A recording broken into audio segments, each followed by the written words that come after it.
circle. He would certainly have adorned it, but it had no attraction for him. Nevertheless, he was a member of the Olympus Club, where he frequently spent his evenings. But he made very few acquaintances even there, and I believe that except myself, Jack Ashton, Henry Darton, and Will Church, he had no intimates. And we knew him only at the club. There, when he was alone with us, he sometimes partly opened up his mind, and we were charmed by his variety of knowledge and the singularity of his conversation. I shall not disguise the fact that we thought him extremely eccentric, although the idea of anything in the nature of insanity never entered our heads.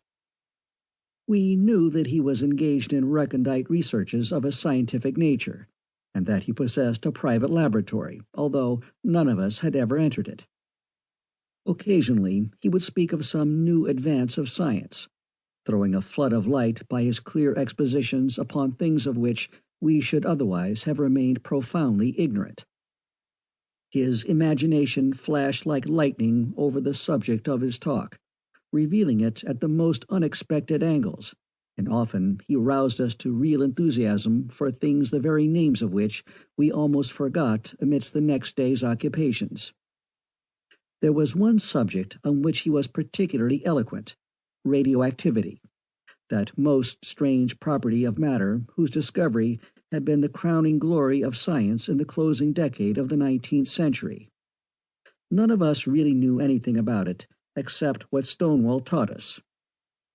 If some new, incomprehensible announcement appeared in the newspapers, we skipped it, being sure that Edmund would make it all clear at the club in the evening. He made us understand, in a dim way, that some vast, tremendous secret lay behind it all. I recall his saying, on one occasion, not long before the blow fell, "Listen to this. Here's Professor Thomson declaring that a single grain of radium contains in its padlocked atoms energy enough to lift 1,000,000 tons 300 yards high. Professor Thomson is too modest in his estimates, and he hasn't the ghost of an idea how to get at that energy. Neither has Professor Rutherford, nor Lord Kelvin, but somebody will get at it just the same." He positively thrilled us when he spoke thus, for there was a look in his eyes which seemed to penetrate depths unfathomable to our intelligence. Yet we had not the faintest conception of what was really passing in his mind. If we had understood it, if we had caught a single clear glimpse of the workings of his intellect, we should have been appalled. And if we had known how close we stood to the verge of an abyss of mystery, about to be lighted by such a gleam as had never before been emitted from the human spirit, I believe that we would have started from our chairs and fled in dismay.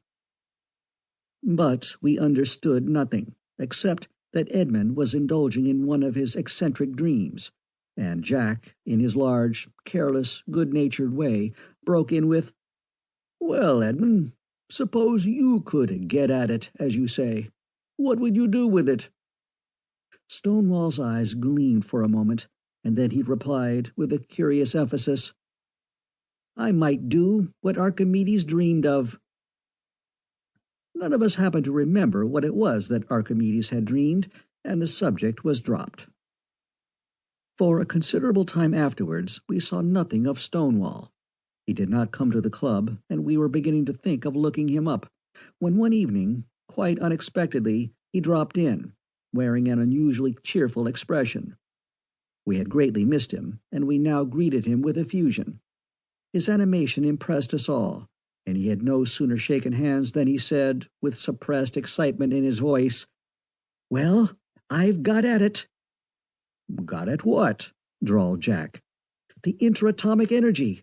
I've got it under control." "The deuce you have," said Jack.